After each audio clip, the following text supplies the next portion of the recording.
Welcome to Sleepless Philosophers, where deep ideas meet restful nights. If you enjoy these journeys through philosophy, please like and subscribe and turn on notifications for daily uploads. To support the channel, consider leaving a super thanks. Any amount helps us continue creating content. You can also become a member to request video topics. We're not monetized, so your support truly makes the difference. Now let the philosophy begin. The knowledge argument, what the colour scientist learns when she leaves her room. A scientist named Mary spends her entire life in a black and white room, a room devoid of colour, where everything is shades of grey. And Mary is a brilliant neuroscientist who specialises in colour vision, and she studies colour from this colourless room using black and white monitors and books. And she learns everything physical there is to know about colour, learns about wavelengths and photoreceptors and neural pathways, learns about opponent processing and colour constancy, knows exactly which brain states correspond to which colour experiences, can predict with perfect accuracy what someone will report when shown a coloured object. And Mary's knowledge of the physical facts about colour is complete, exhaustive, includes every fact that physics, chemistry, and neuroscience can provide. And yet Mary has never seen colour, has never experienced red or blue or yellow. And then one day, Mary leaves the room, steps outside, and sees a ripe tomato for the first time. And she experiences red. And philosopher Frank Jackson asks, does Mary learn something new? Does she gain new knowledge when she sees red for the first time? And the intuition is yes. She learns what red looks like, learns what it is like to experience red. And this new knowledge is not physical knowledge, because she already had all physical knowledge. And so there are facts about consciousness, facts about subjective experience that are not physical facts. And physicalism is false. And this is the knowledge argument, also called the Mary argument, one of the most influential arguments against physicalism, a challenge to the view that the physical facts exhaust all facts. Imagine Mary's situation, surrounded by books and papers explaining colour in physical terms. She knows that red light has wavelengths around 700 nanometers, knows that it activates long wavelength cones in the retina, knows the neural pathways from retina to visual cortex, knows which patterns of neural firing correspond to red experiences, and she can answer any questioner about the physics and neuroscience of colour, can predict how people will react to colours, what they will say, how their brains will respond. And yet when she sees red for the first time, she says, aha, so that is what red looks like. And this reaction suggests she learned something, gained knowledge she did not have before. And since she already knew all physical facts, the new knowledge must be non-physical, must be knowledge of phenomenal facts, of what experiences are like.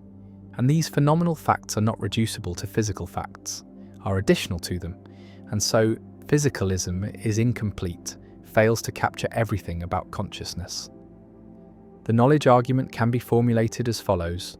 Mary knows all physical facts about colour vision before leaving the room. When Mary leaves the room and sees red, she learns something new. Therefore, there are facts about colour vision that are not physical facts. And this conclusion supports property dualism, supports the view that conscious experiences have phenomenal properties that are not physical properties, that the subjective character of experience is something over and above the objective physical facts. And the argument challenges physicalist theories of mind, challenges the claim that neuroscience can give complete knowledge of consciousness, suggests that first-person subjective experience involves aspects that third-person objective science cannot capture. Visualize the two kinds of knowledge. On one side is Mary's complete physical knowledge, all the objective facts about colour, the facts that can be stated in scientific language, measured by instruments, predicted by theories. And on the other side is phenomenal knowledge, knowledge of what red looks like, knowledge that can only be acquired through experience, through having the experience oneself. And the knowledge argument says these two kinds of knowledge are distinct, that no amount of the first kind can yield the second kind, and this distinctness shows that phenomenal facts are not physical facts, that consciousness has properties that resist physical reduction. Physicalists have developed multiple responses to the knowledge argument. The ability hypothesis argues that what Mary gains when she leaves the room is not new factual knowledge, but new abilities. The ability to recognize red, to imagine red, to remember red. And abilities are not facts, are know-how rather than know that. And so Mary's gain does not show that there are non-physical facts, only that physical knowledge does not automatically confer all abilities. And this response distinguishes knowing facts from having abilities, treats phenomenal knowledge as a kind of skill rather than propositional knowledge. The acquaintance hypothesis argues similarly that Mary gains acquaintance with red, becomes directly related to the experience of red in a way she was not before. But this acquaintance is not knowledge of new facts, it is a new way of knowing old facts, a new mode of presentation of facts she already knew. And so the knowledge argument fails because what Mary gains is not new knowledge, but new acquaintance. An acquaintance with experiences is compatible with physicalism does not show that there are non-physical facts. The old fact, new guy's response argues that Mary learns no new fact but learns an old fact in a new way, learns about the physical property of experiencing red by having that experience, whereas before she only knew about it through descriptions and theories. And the same fact, the physical fact about red experiences, can be grasped in different ways, through theoretical knowledge or through direct experience, and Mary's situation involves gaining a new mode of access to old facts, not gaining access to new facts, and so the argument does not refute physicalism. Another response denies the key intuition, argues that Mary does not learn anything new when she leaves the room, that she already knew what red looks like from her complete physical knowledge. That complete physical knowledge includes phenomenal knowledge, and our intuition to the contrary is mistaken, is based on underestimating what complete physical knowledge would include. And if Mary truly knew everything physical about colour, then she would be able to deduce what red looks like, would already have phenomenal knowledge. And so the argument's premise is false. The knowledge argument also raises questions about the relationship between different kinds of knowledge, between theoretical and experiential knowledge, between objective and subjective perspectives, and whether these can be integrated, whether science can accommodate first-person phenomenal facts.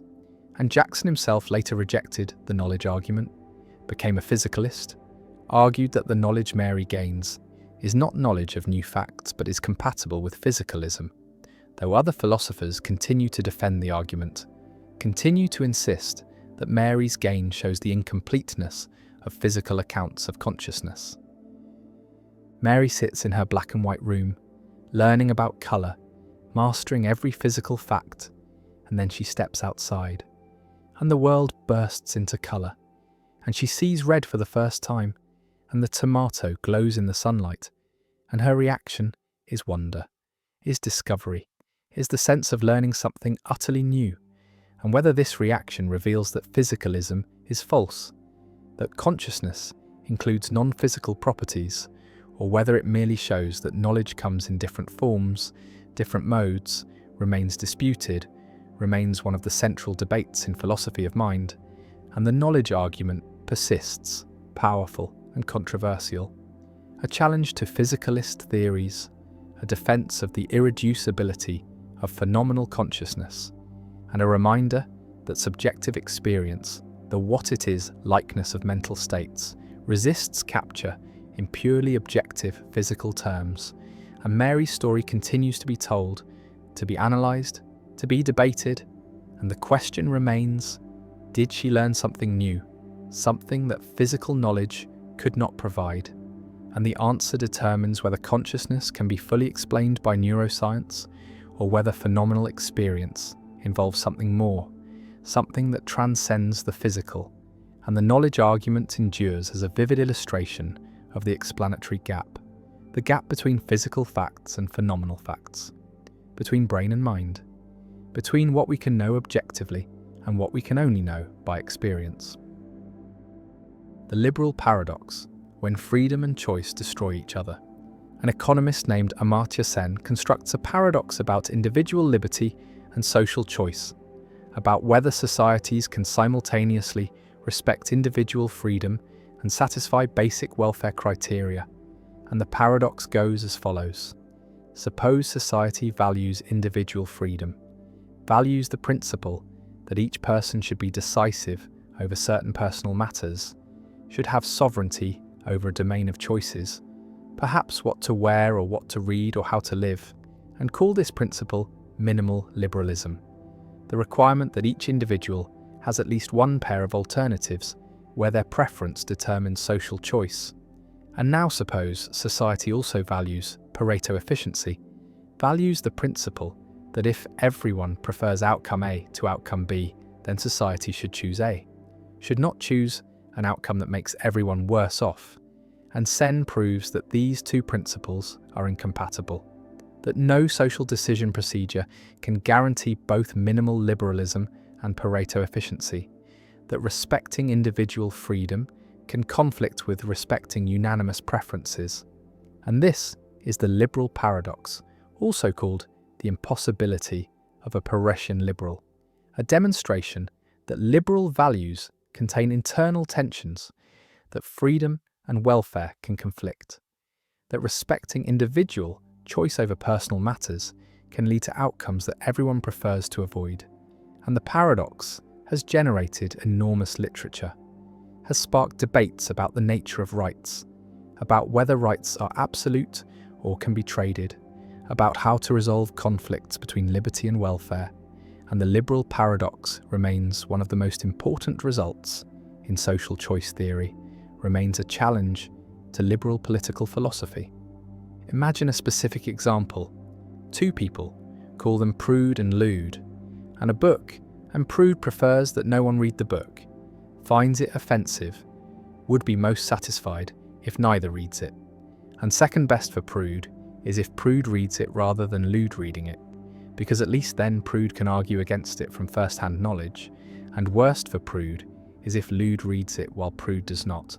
And Lude has opposite preferences, most prefers that Prude read the book, because Lude thinks Prude needs liberalising. Second best for Lude is that Lude reads it, and worst is that neither reads it. And now apply minimal liberalism.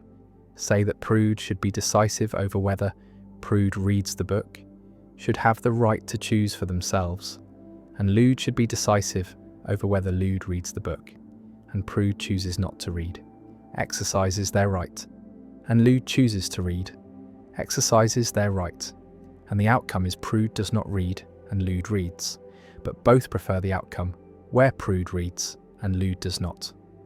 Both rank that outcome higher, and so the liberal outcome, the outcome that respects individual rights, violates Pareto efficiency, produces an outcome that both prefer to avoid, and the paradox emerges, respecting rights produces an outcome that unanimous preferences reject. The liberal paradox demonstrates that rights and welfare can conflict, that giving individuals control over personal matters can lead to collectively worse outcomes. And this challenges the assumption that liberalism is coherent, that respecting freedom always improves welfare.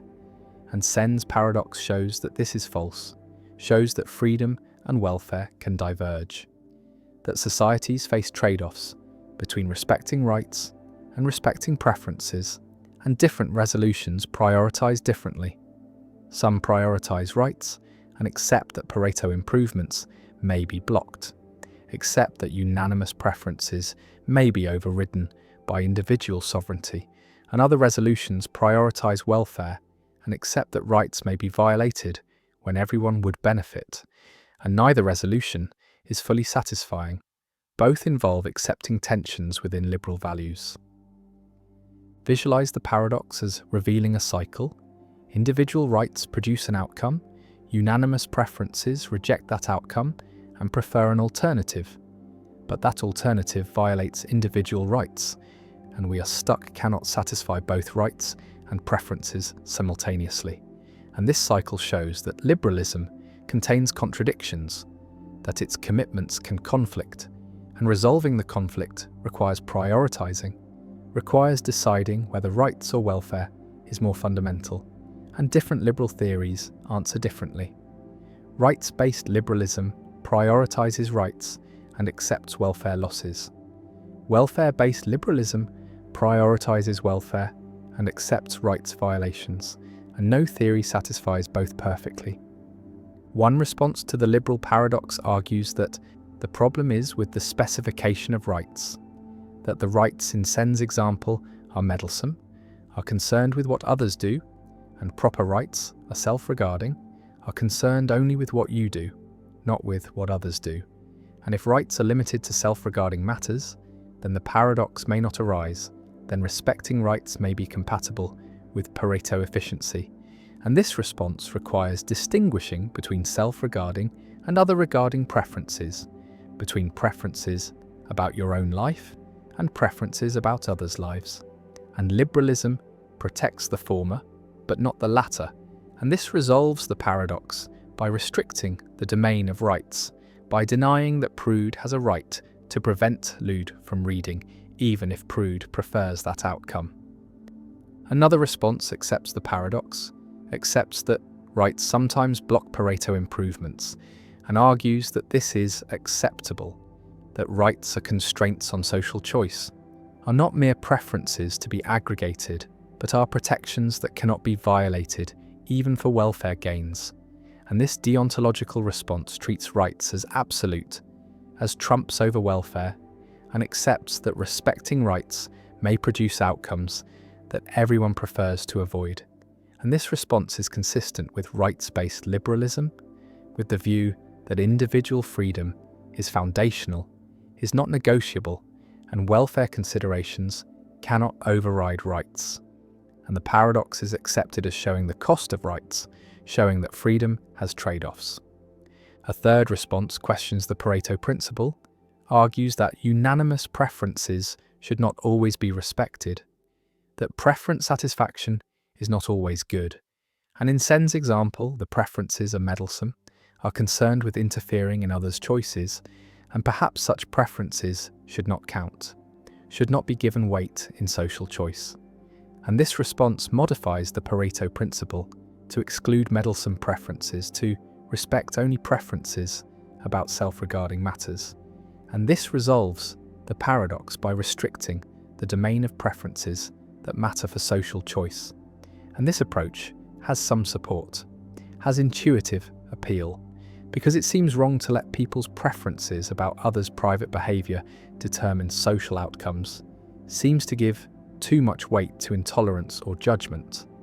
The liberal paradox also connects to debates about paternalism, about whether societies should prevent people from making choices that harm themselves, and paternalism violates minimal liberalism, overrides individual choice for welfare reasons, and the paradox shows why such overriding might be tempting, shows that respecting choice can produce outcomes that the chooser prefers to avoid, and this creates pressure toward paternalism, toward intervention, but liberalism resists, maintains that individual choice must be respected even when it leads to regret. And the tension between respecting choice and promoting welfare is permanent, is built into liberal theory, and the paradox makes it explicit. Some argue that the liberal paradox is merely theoretical, is unlikely in practice, requires specific preference structures that rarely occur, and empirical investigation of whether such structures exist would be valuable, but regardless of frequency, the paradox is important as a logical possibility, as a demonstration that liberal principles can conflict. And this shows that liberalism requires trade-offs, requires balancing competing values, and political philosophy must grapple with these trade-offs rather than assuming that liberal values are always compatible.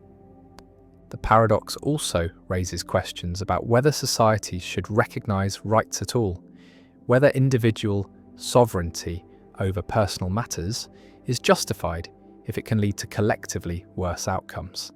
And consequentialists might use the paradox to argue against rights, to argue that social choice should be based on welfare alone, without constraints from individual rights. but most find this conclusion extreme, find that rights are valuable despite potential conflicts with welfare, and the challenge is to specify rights carefully, to balance rights and welfare, to create institutions that respect both as much as possible while recognizing that perfect compatibility is impossible. Prude and Lude exercise their rights, make their choices, and the outcome satisfies liberal principles but violates Pareto efficiency, and both prefer an alternative, but that alternative requires violating someone's rights, requires overriding someone's choice, and the paradox stands unresolved, showing that liberalism contains tensions, that freedom and welfare can conflict, that rights and preferences can diverge, and the liberal paradox endures as one of the important impossibility results in social choice theory, as a challenge to liberal political philosophy, as a demonstration that liberal values are not perfectly compatible. And the paradox remains a permanent feature of liberal theory, requiring careful navigation, requiring trade-offs between competing values, and showing that coherent liberalism is more complex than it appears. The McGurk effect. Why seeing changes what you hear. A person watches a video of someone speaking, sees their lips move, hears sounds, and perceives speech, but something strange occurs.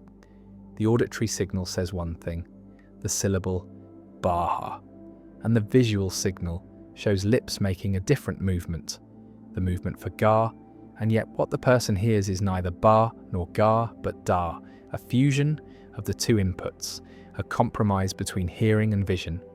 And this is the McGurk effect, discovered by psychologist Harry McGurk in 1976, a robust illusion showing that speech perception is multimodal, integrates auditory and visual information, and vision can alter what you hear, can change the perceived phoneme, even though the auditory input remains constant and the effect is automatic, is unconscious, occurs even when you know it is happening, and closing your eyes restores the original bar sound, showing that vision was modifying auditory perception, and the McGurk effect reveals that perception is not modality specific, but is multimodal, that different senses interact, that seeing influences hearing and hearing influences seeing, and perception is a unified process that integrates information from multiple sources. And this has implications for theories of perception, for understanding consciousness, and for recognizing that sensory modalities are not separate channels, but are interconnected systems that jointly construct perceptual experience.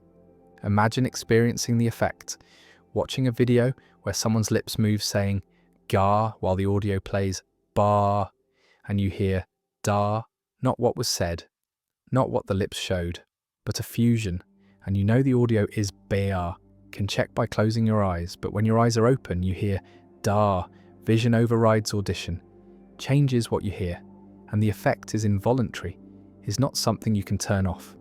Perception integrates the inputs automatically, and this integration occurs before consciousness, before you become aware of the sound, and what reaches awareness is already a fusion, already combines hearing and seeing, and you cannot access the separate inputs, cannot hear bay and see gay separately, but only experience the integrated da.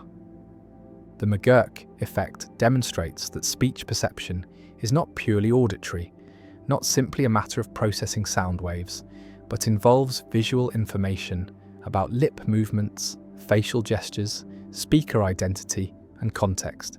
And the brain combines these sources, weighs them according to reliability, and produces a unified percept.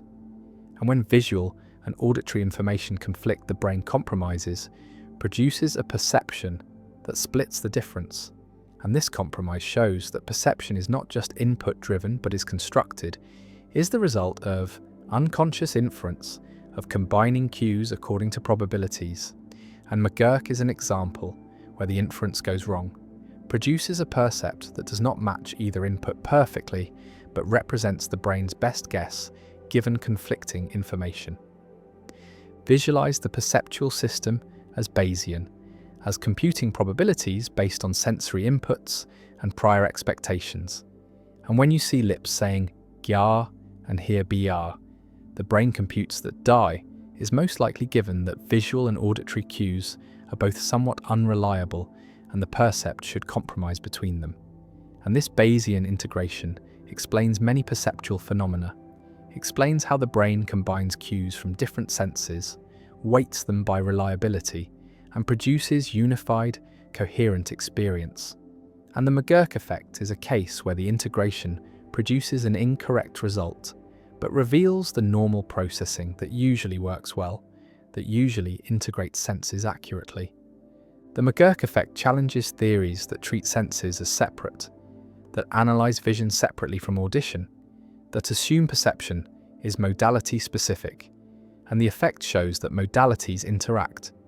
That perception is fundamentally multimodal, and this has led to theories of multisensory integration, to research on how the brain combines information from different senses, where in the brain this integration occurs, and what rules govern it.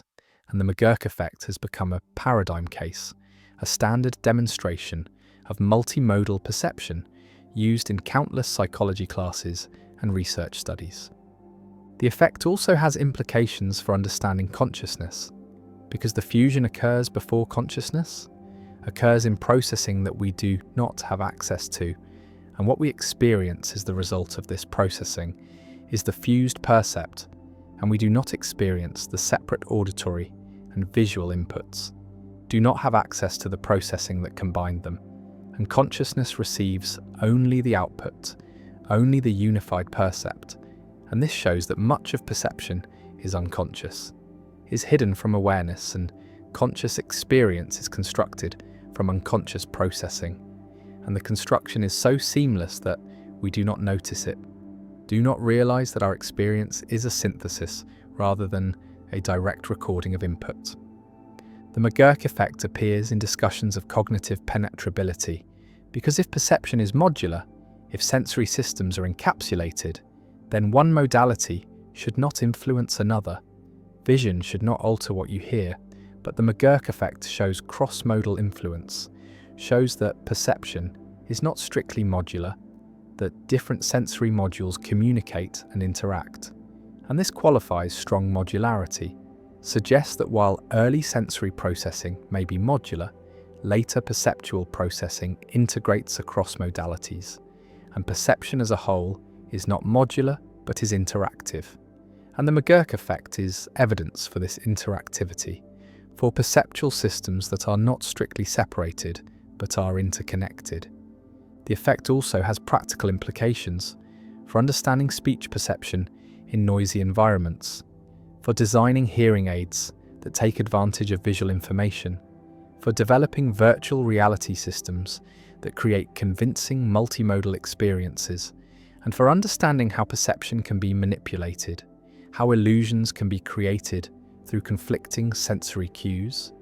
And the McGurk effect shows that perception is vulnerable to these manipulations, is not simply determined by physical input, but depends on how inputs are integrated.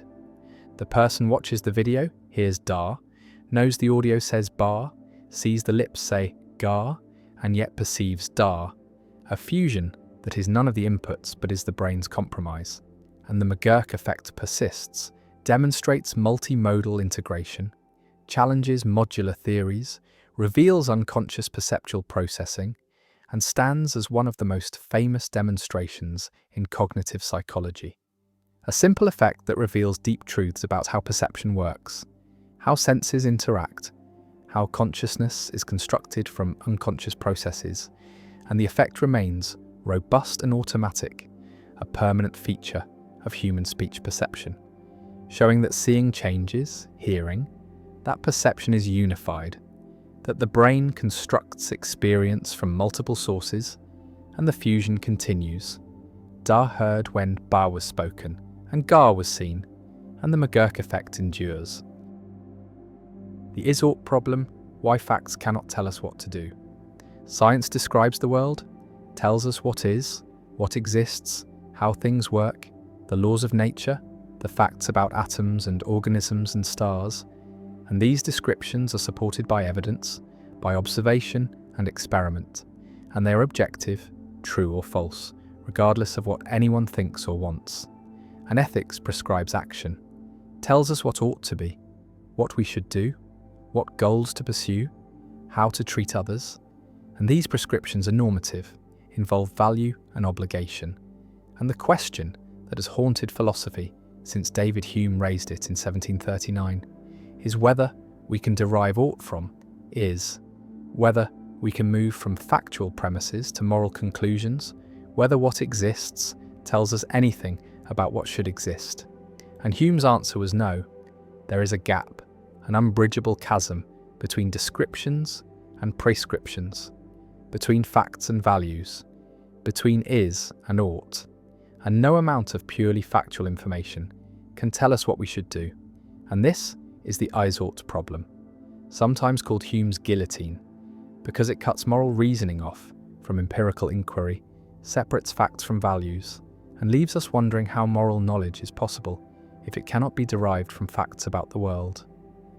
Hume observed that writers on morality begin with ordinary observations, with statements about human nature or God or social arrangements, statements that use the copula is, describing what exists, and then suddenly they switch to statements using ought or ought not, prescribing actions or condemning behaviours.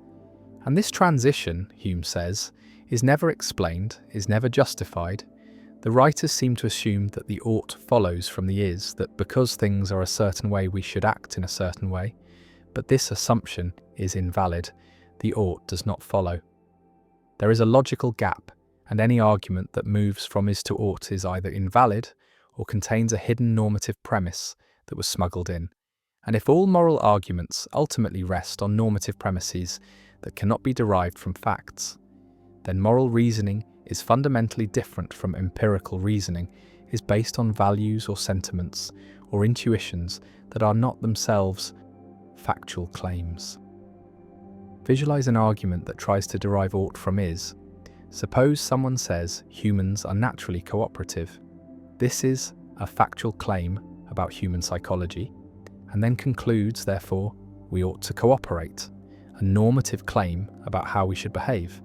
And Hume's challenge is to explain how the conclusion follows from the premise, what licenses the move from description to prescription, and the argument seems to assume that what is natural is good, that we should act in accordance with our nature. But this assumption is itself a normative claim, a hidden ought premise, and if we make it explicit, the argument becomes humans are naturally cooperative, and we ought to act according to our nature. Therefore we ought to cooperate. And now the argument is valid, but it rests on a normative premise, the claim that we ought to act according to our nature. And this premise cannot be derived from facts about what human nature is. It is a value judgment, an ought claim, and so the original argument either was invalid or contained a hidden normative premise. And either way, the is-ought gap remains. The ought was not derived purely from is. The same problem arises for any attempt to ground morality in facts. If someone says actions that maximize happiness are good because happiness is what everyone wants, the argument moves from the facts that people desire happiness to the normative claim that happiness is good. And this move assumes that what people desire is good. Another hidden normative premise, or if someone says we should obey God's commands because God created us, the argument moves from the fact of creation to the obligation to obey. And this assumes that we ought to obey our Creator. Another normative premise.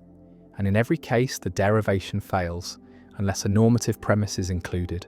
And if normative premises cannot themselves be derived from facts, then the ultimate foundation of ethics is non-factual, is based on values or intuitions or conventions that are not grounded in empirical reality. The is-ought problem creates a dilemma for moral philosophy.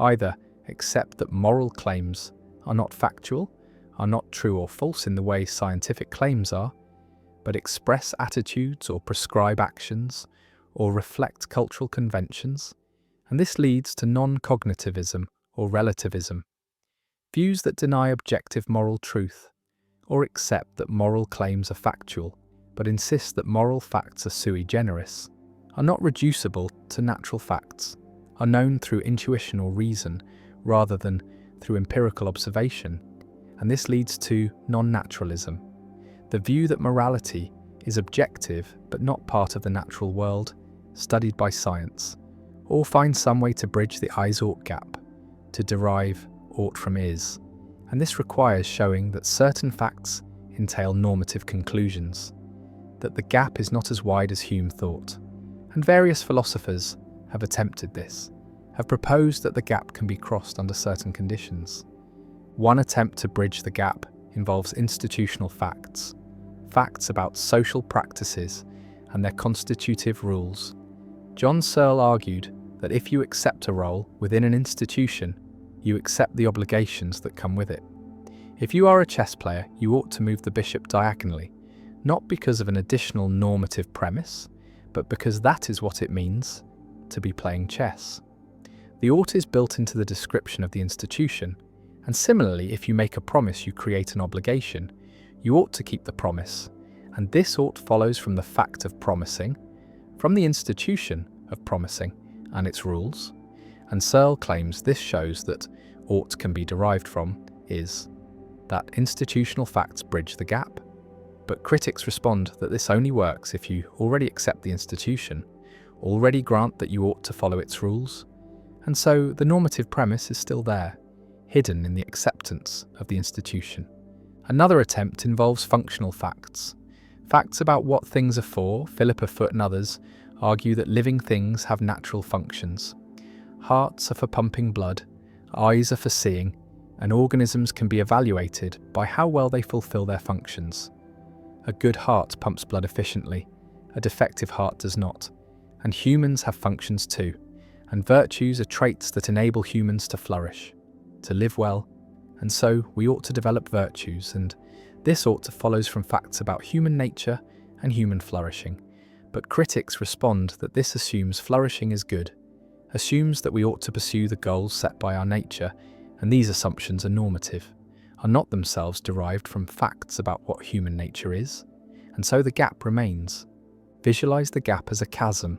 On one side stand all the facts, all the truths about how the world is, what exists, how things behave, and on the other side stand all the norms, all the truths about what ought to be, what we should do, what goals are worth pursuing, and Hume's claim is that no bridge connects the two sides, that you cannot start with facts alone and reach the norms, that any path from one side to the other requires a leap, requires introducing a normative premise that is not itself factual, and this chasm separates science from ethics, separates empirical inquiry from moral philosophy, and raises the question of how we can have moral knowledge if morality is not grounded in facts. The is-ought problem has implications for moral realism, for the claim that moral truths exist objectively, because if moral truths cannot be derived from natural facts, then what are they? How do we know them?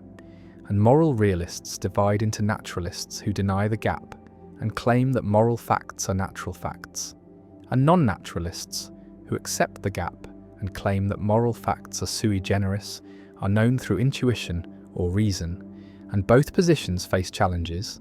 Naturalists must explain how to bridge the gap, must show how ought follows from is, and non-naturalists must explain how we perceive non-natural moral facts, how these facts relate to natural facts, and whether morality can play any causal or explanatory role if it is separate from nature. The problem also affects applied ethics, because if we cannot derive ought from is then scientific information, alone cannot tell us what to do, cannot settle moral questions. A doctor knowing all the medical facts about a patient still needs normative principles to decide whether to continue treatment or allow death. An economist knowing all the facts about wealth distribution still needs values to decide whether inequality is unjust. And science can inform these decisions, can tell us the consequences of different actions, but it cannot by itself tell us what we ought to do, what outcomes we ought to pursue. And this means ethics is ineliminable, is not reducible to any empirical science, requires normative reflection and judgment that goes beyond factual knowledge. The chasm yawns, Facts on one side, values on the other, and no bridge appears and Hume's guillotine falls.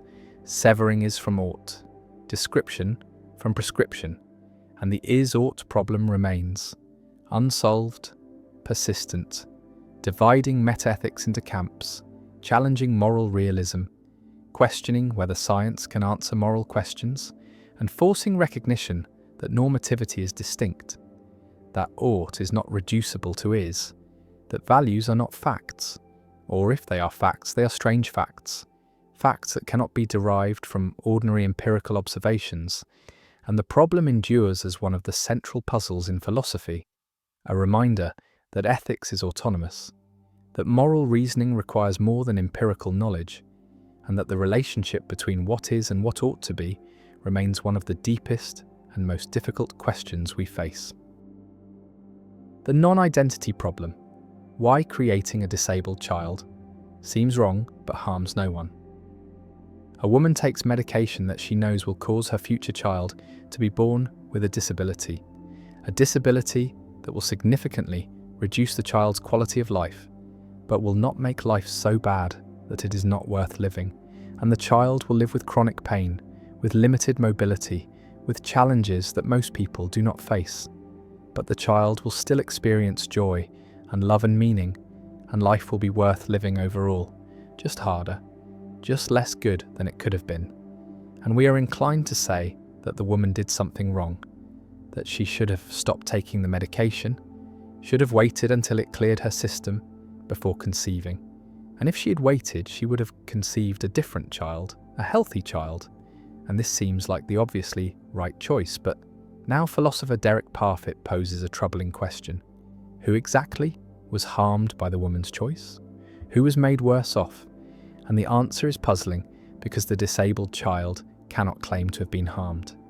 Because if the woman had waited and conceived a different child, then this particular child would not exist at all, and the disabled child's only alternative to existing with a disability is not existing.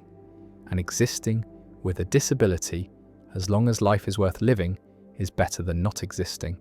And so the disabled child is not worse off, is actually better off for existing. And if no one was harmed, then how can the action be wrong? And this is the non-identity problem, a puzzle about how to ground judgments of wrongness in cases where the identity of affected individuals depends on the choices being evaluated. Imagine the scenario more carefully. At time 1, the woman is taking medication, and she has a choice: conceive now and have a disabled child, or wait a month, stop the medication, and conceive a healthy child. And suppose she chooses to conceive now, and 9 months later, a child is born with a disability. Call this child Alex, and Alex grows up facing challenges, but also experiencing good things. And on balance, Alex is glad to be alive, prefers existing to not existing. And now we ask whether the woman wronged Alex, whether Alex was harmed by the woman's choice. And the problem is that the alternative was not Alex without the disability. The alternative was a different child entirely, because different sperm and egg would have united if the woman had waited, and different genetic material produces a different person. And so Alex's options were either exist with the disability or not exist at all. And Alex is better off existing with the disability than not existing. And so how can Alex complain? How can Alex say the woman wronged them, when the only other possibility is non-existence? And if Alex cannot complain, then who can? And if no one can complain, then in what sense was the action wrong? The problem generalizes beyond this specific case. It arises whenever a choice affects who will exist rather than merely affecting how existing people will fare.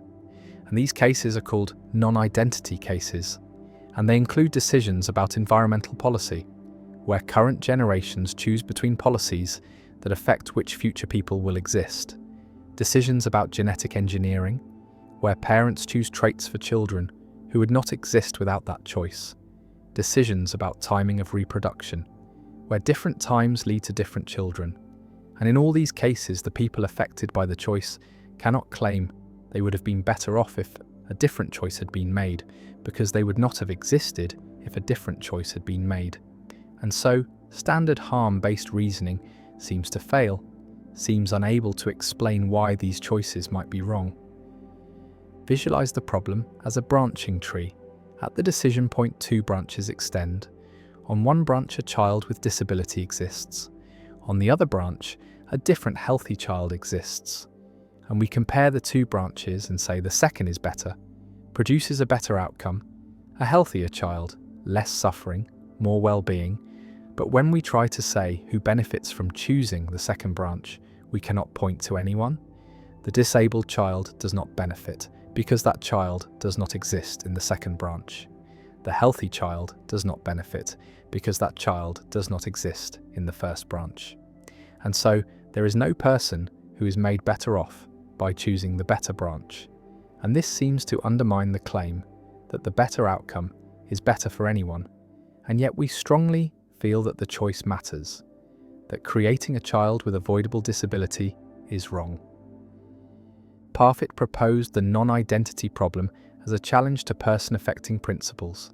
Principles that say an action is wrong only if it makes someone worse off. And these principles work well for ordinary cases where the same people exist regardless of the choice, but they fail for non-identity cases where different choices lead to different people existing. And if we want to maintain that choices in non-identity cases can be wrong, we must adopt impersonal principles, principles that evaluate outcomes based on total or average well-being, or some other measure that does not depend on comparing how well-off particular individuals are across different choices. But impersonal principles face their own difficulties. They can imply things like the repugnant conclusion. They can recommend creating vast populations with minimal welfare, and they can conflict with intuitions about person-relative reasons and obligations. One response to the non-identity problem is to reject the claim that wrongness requires harming someone, to argue that some actions are wrong, even though they do not make anyone worse off, and creating a child with an avoidable disability is wrong. Not because it harms the child, but because it fails to give the child the best start in life, violates a duty to create the best children we can, and this response requires specifying what duties we have regarding procreation, what standards of care apply to potential children, and whether these duties are owed to specific individuals or are impersonal obligations about making the world better. Another response is to argue that the disabled child is harmed after all, harmed relative to an appropriate baseline, and the baseline is not non-existence, but rather the life the child could have had if different choices had been made, even though those choices would have resulted in a different child. We can still say that creating a child with avoidable disability is wrong because it brings into existence someone whose life contains avoidable suffering. And this suffering is bad even if it does not make anyone worse off compared to any alternative where that same person exists. And this response requires defending an impersonal notion of harm. Harm that is not comparative, not based on counterfactuals about specific individuals, but based on the presence of bad states like suffering. A third response is to bite the bullet and accept that the action is not wrong, that if no one is harmed, then nothing bad has happened. And this response embraces person-affecting principles and accepts their implications even in non-identity cases, admits that we cannot say the woman wronged the disabled child, cannot say she should have waited, and while this seems counterintuitive, perhaps our intuitions are wrong, perhaps we are confused about non-identity cases, and the theoretical clarity of person-affecting principles outweighs the cost of accepting counterintuitive conclusions. The non-identity problem has practical implications for reproductive ethics, for decisions about genetic screening, prenatal testing, selective abortion, and genetic modification, because many of these decisions are non-identity cases where choosing one option means one child exists, and choosing another means a different child exists. And if we cannot say these choices harm anyone, then it becomes difficult to regulate them. Difficult to say parents have obligations about which children to create. And yet most people feel strongly that some procreative choices are wrong, that parents should not knowingly create children with serious avoidable disabilities, that we have reasons to prefer healthy children, and these feelings need grounding, need principles that explain why these choices matter, even though no particular person is made worse off. The woman stands at the choice point, medication in hand, and she can conceive now or wait, can create a child with disability or create a different healthy child, and the choice seems obvious. And yet when we try to justify the obvious answer, try to explain why waiting is better, the justification becomes elusive, slips through our fingers, because no one is harmed by conceiving now. The child who exists is glad to exist, and the child who would exist if she waited does not exist to be disappointed. And the non-identity problem reveals a gap in our moral thinking, a case where our judgments are clear, but our reasons are unclear, where standard moral frameworks fail to explain intuitions we hold strongly, and Parfit's problem remains unsolved, challenging, forcing recognition that identity matters, that who exists matters, and that moral philosophy has not yet developed adequate tools for handling cases where choices determine who exists rather than merely how well existing people fare, and the problem persists, technical and troubling, a reminder that even procreation, the most basic of human activities, raises profound ethical puzzles that resist easy answers.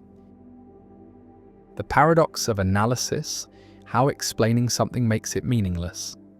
A philosopher attempts to analyze a concept, to provide a definition that captures its meaning precisely, and suppose the concept is knowledge, and the philosopher proposes that knowledge is justified true belief.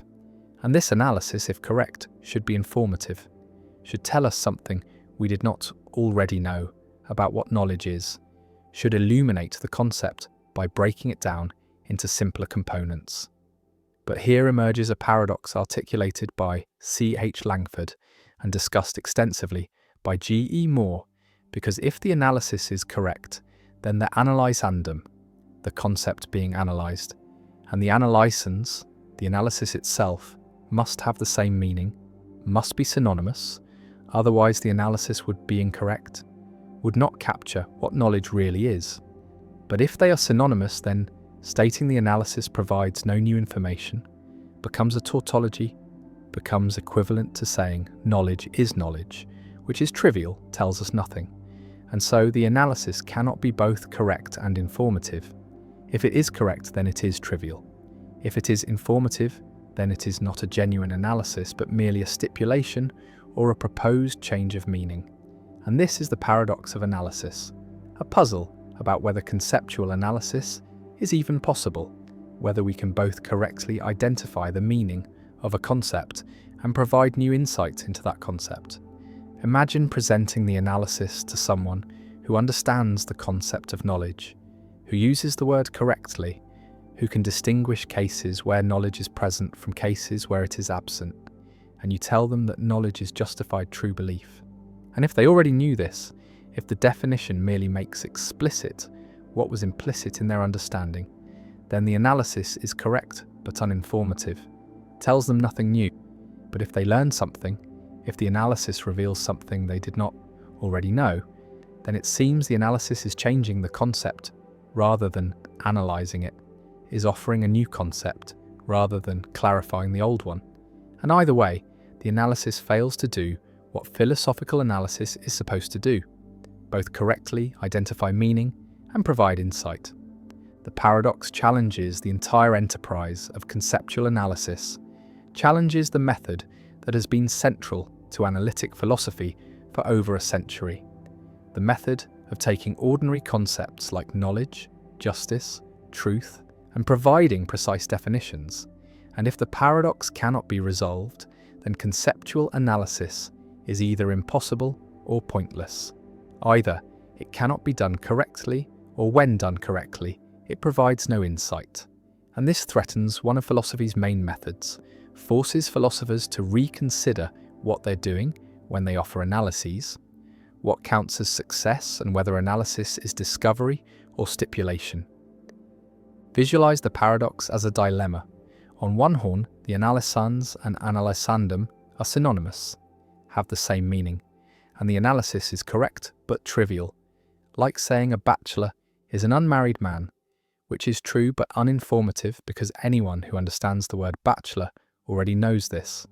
And on the other horn, the analysans and analysandum differ in meaning, and the analysis is informative but incorrect, provides new information but does not capture what the original concept meant.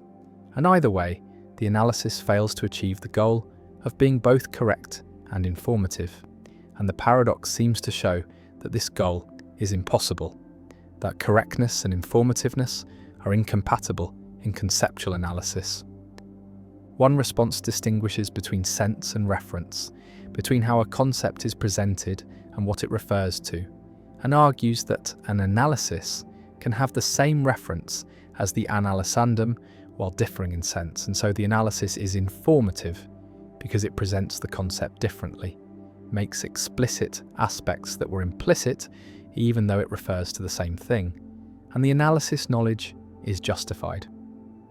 True belief is informative because even though knowledge and justified true belief refer to the same set of cases, they present those cases differently, one as a simple concept and the other as a complex structure. And learning the structure is learning something new, even though the reference remains the same. And this response draws on Frege's distinction between sense and reference, uses it to explain how analyses can be both correct and informative. Another response appeals to implicit versus explicit knowledge, argues that competent speakers have implicit understanding of concepts, understand how to use them correctly, but lack explicit understanding, cannot state the definition, and conceptual analysis makes implicit knowledge explicit, converts procedural knowledge into propositional knowledge, and this conversion is informative even though it does not add to what was implicitly known, and the analysis is correct because it captures the implicit understanding and informative because it makes that understanding explicit and available for reflection. And so the paradox dissolves because correctness and informativeness are compatible when we recognize that knowledge comes in implicit and explicit forms. A third response questions whether analyses are meant to be synonymous, argues that philosophical analyses are not claims about linguistic meaning, but claims about the nature of things, about what knowledge really is, about its essential properties, and knowledge is justified.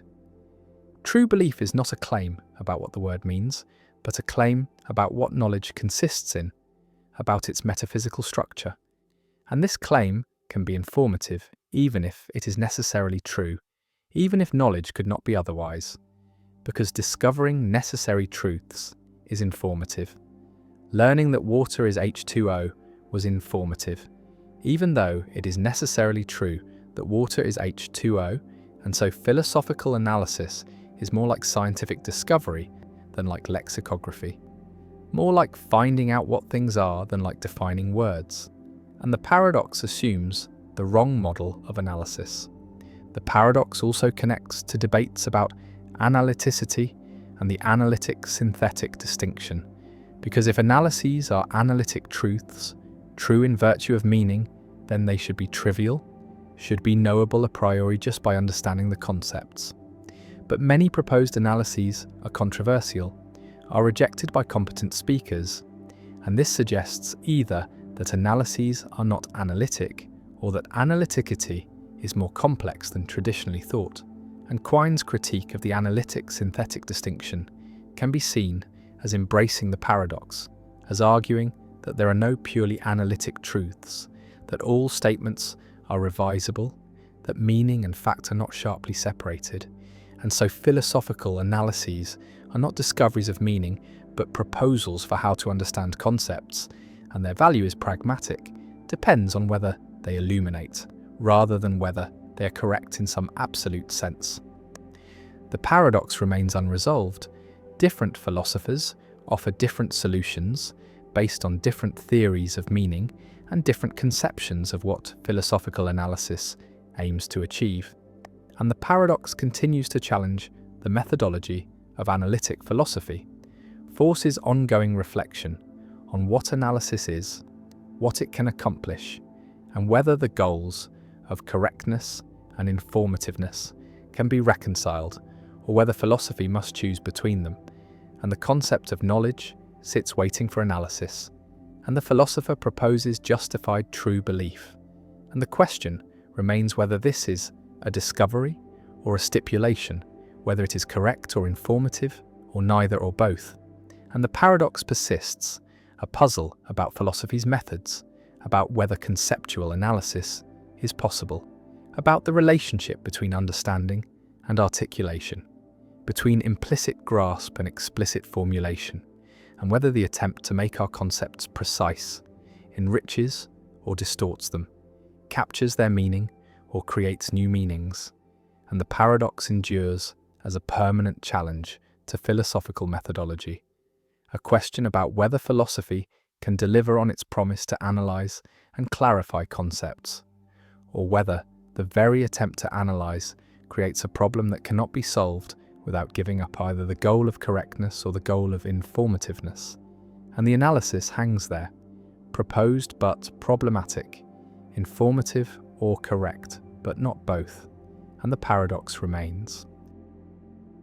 The ontological paradox, why existence itself is impossible. A philosopher asks the most fundamental question in metaphysics, asks why anything exists at all, why there is something rather than nothing, and this question seems to demand an answer. Seems like there must be some explanation for the existence of the universe, some reason why being triumphs over non-being, and yet every proposed answer creates problems, creates paradoxes, leads to infinite regress or unjustified stopping points. And this is the ontological paradox, the puzzle about existence itself, about whether existence requires explanation, whether existence can be explained, whether there could be a sufficient reason for there being something rather than nothing. And the paradox arises because existence seems to be a brute fact, seems to be something that just is without explanation, and yet accepting brute facts seems unsatisfying, seems to violate the principle of sufficient reason, the principle that everything has an explanation. And this tension between the demand for explanation and the impossibility of ultimate explanation creates the ontological paradox, a paradox that has troubled philosophers since ancient times, that remains unresolved, that perhaps cannot be resolved, and that reveals deep limits on human understanding, on our capacity to explain why things are rather than why they are not. Imagine trying to explain why the universe exists, why there is something rather than nothing, and you might say the universe exists because it was created, but then you must explain why the creator exists. And if you say the creator exists necessarily, exists by its own nature, cannot fail to exist, then you face the question of why necessary existence is possible, why there are any necessary beings, why the category of necessary existence is not empty. And if you say the creator has no explanation, exists as a brute fact, then you have abandoned the demand for explanation, have accepted that existence requires no reason. And if existence requires no reason, then why not say the universe itself exists as a brute fact? Why invoke a creator at all? And the explanatory chain either goes on forever, infinite regress, or stops at something unexplained. Brute fact, and neither option is satisfying.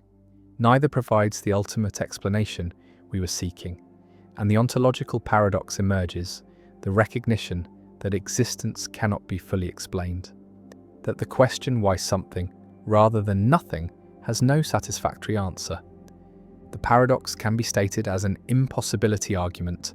Either everything has an explanation, or some things are brute facts without explanation. If everything has an explanation, then there must be an explanation for the totality of all facts, for why anything exists at all. And this explanation must appeal to something outside the totality, something that explains why the totality exists. But nothing is outside the totality. The totality includes everything, and so there can be no explanation for the totality, and so not everything has an explanation. And there are brute facts, And if there are brute facts, then the principle of sufficient reason is false. And we must accept that some things exist without reason, without explanation. And if existence requires no explanation, then the question why something rather than nothing has no answer is not a real question, is based on the false assumption that existence requires explanation. Visualize nothingness, absolute nothingness, no matter, no energy, no space, no time, no laws of nature, no mathematical structures, no abstract objects, nothing at all. And from this nothingness, something emerges. The universe comes into being. And the question is why? What caused this emergence? What explained this transition from nothing to something? And the problem is that causes and explanations presuppose existence, presuppose that there are things that can cause and explain. And absolute nothingness contains no causes, no explanations, nothing that could produce something. And so the emergence from nothing seems impossible, seems to violate principles of causation and explanation. And yet here we are. Existence is actual. Something exists. And this existence seems inexplicable, seems to be a brute fact that cannot be explained in terms of anything more fundamental, because there is nothing more fundamental than existence itself. One response to the ontological paradox accepts it, accepts that existence is a brute fact, that there is no explanation for why there is something rather than nothing, that the universe just exists without reason. And this response abandons the principle of sufficient reason, abandons the demand that everything be explained, and treats existence as the foundation, as the starting point beyond which explanation cannot go. And this response is common among atheist philosophers, among those who see the universe as all there is, as existing without creator or external explanation. And the ontological paradox is dissolved by rejecting one of its premises, by denying that existence requires explanation. Another response appeals to necessary existence, argues that something must exist, that nothingness is not a genuine possibility, that existence is necessary, and the question why something rather than nothing is based on the false assumption that nothing is a real alternative. And various arguments have been offered for necessary existence, arguments that nothingness is unstable, that something must arise from nothing due to quantum fluctuations or logical necessity, or arguments that necessary beings like God exist by their nature and cannot fail to exist. And these arguments attempt to show that existence is not contingent, not dependent on external factors, but is necessary, is unavoidable. And if existence is necessary, then the question why something rather than nothing dissolves. The answer is that something must exist. Nothing is not an option. A third response questions the question, argues that why is there something rather than nothing is not a genuine question, is based on confusion about what questions can meaningfully be asked. And the question presupposes that nothing is the default, the expected state, and something is the deviation that requires explanation. But this presupposition is unjustified. There is no reason to privilege nothing over something, no reason to think nothing is more natural or more likely. And if something and nothing are on equal footing, then the question collapses, becomes unanswerable because it has no presupposition to support it. And the ontological paradox dissolves because the founding question is revealed to be pseudo-question. The ontological paradox also connects to debates about cosmology, about the origin of the universe, about whether the Big Bang was the beginning of everything, or whether something existed before, and cosmologists have proposed various scenarios. Eternal inflation, where universes are constantly being created in a multiverse. Cyclic cosmologies, where the universe goes through endless cycles of expansion and contraction. Quantum creation, where the universe emerged from quantum vacuum fluctuations. And each scenario pushes the question back, explains our universe in terms of something more fundamental. But the question remains why that more fundamental thing exists, why there is quantum vacuum, why there are laws of physics, why there is anything at all. and the ontological paradox persists at every level, cannot be escaped by postulating more fundamental entities or processes. Some philosophers embrace the paradox, treat it as revealing something deep about the limits of explanation, about the structure of understanding. That explanation must stop somewhere, must reach a foundation that is itself unexplained, and existence is that foundation, is the basic fact that grounds all other facts. And accepting this involves accepting that not everything can be explained, that the demand for total explanation is impossible to satisfy, and the ontological paradox is not a problem to solve, but a limit to accept, a recognition that human understanding has boundaries, that some questions have no answers, and the question, why is there something rather than nothing, is such a question, is beyond our capacity to answer, and we must live with the mystery, with the brute fact of existence. The universe exists, spreads across billions of light years, contains galaxies and stars and planets and life, and the question echoes, why? Why does any of this exist? Why is there something rather than nothing? And no answer fully satisfies, no explanation reaches the ultimate ground, and the ontological paradox persists, ancient and insoluble, a paradox that reveals the limits of metaphysics, the boundaries of explanation, the point where philosophy must fall silent and accept that existence simply is, without reason, without cause, without ultimate explanation, and the paradox endures as one of the deepest problems in philosophy, a problem that perhaps cannot be solved because it points to the edge of what can be understood, the limit where explanation gives out and brute fact takes over, and existence remains, mysterious and fundamental, and the question remains unanswered and perhaps unanswerable. The liar paradox. There exists a statement so simple that it collapses the foundations of truth itself, a sentence that devours its own meaning the moment it is spoken.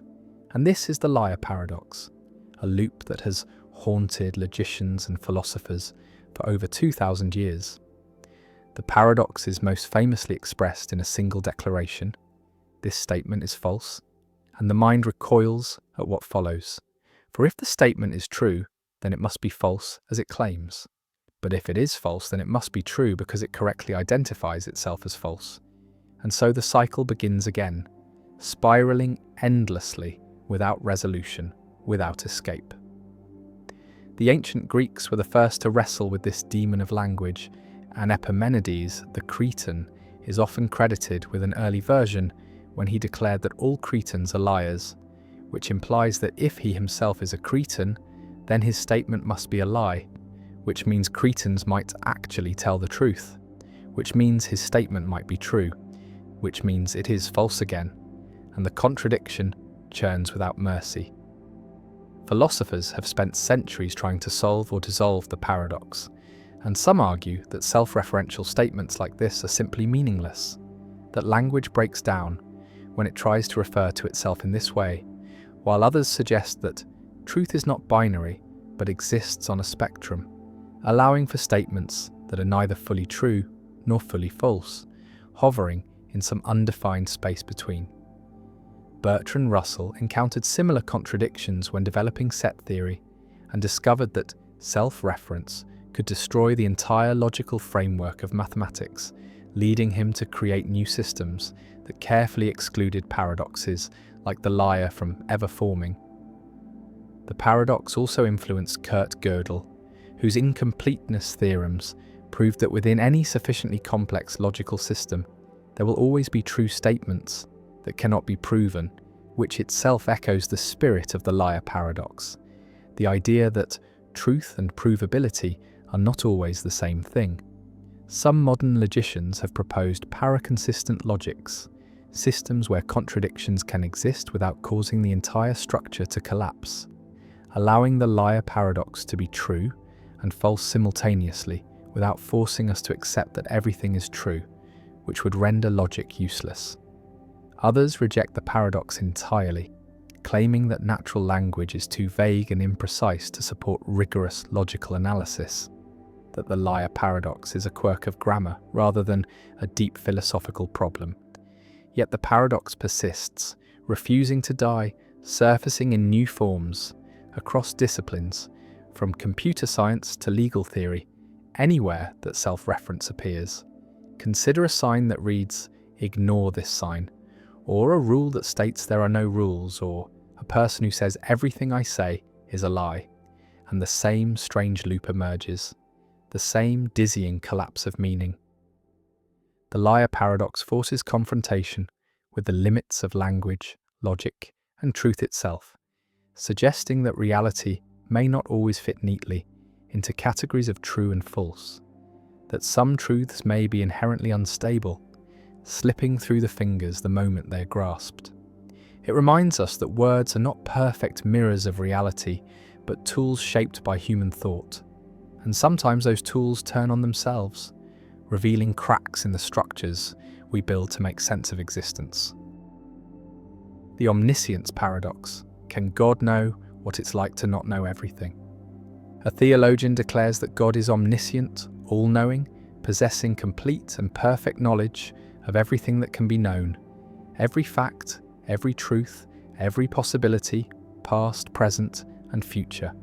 And this claim seems straightforward, seems like a natural attribute of a perfect being, and yet a puzzle emerges when we consider what omniscience includes, whether it encompasses not just propositional knowledge, facts that can be stated as true or false, but also experiential knowledge, the knowledge of what something feels like, what it is like to undergo certain experiences. And the paradox asks whether God knows what it is like to not know something, whether God understands the experience of ignorance, confusion, discovery, learning, and if God does know what ignorance feels like, then God must have experienced ignorance. But if God has experienced ignorance, then God was not always omniscient, and if God cannot know what ignorance feels like, then there is something God does not know. And either way, omniscience seems incomplete, seems to have gaps, and this is the omniscience paradox, a puzzle about whether complete knowledge includes knowledge of incomplete knowledge, whether knowing everything includes knowing what it is like to not know.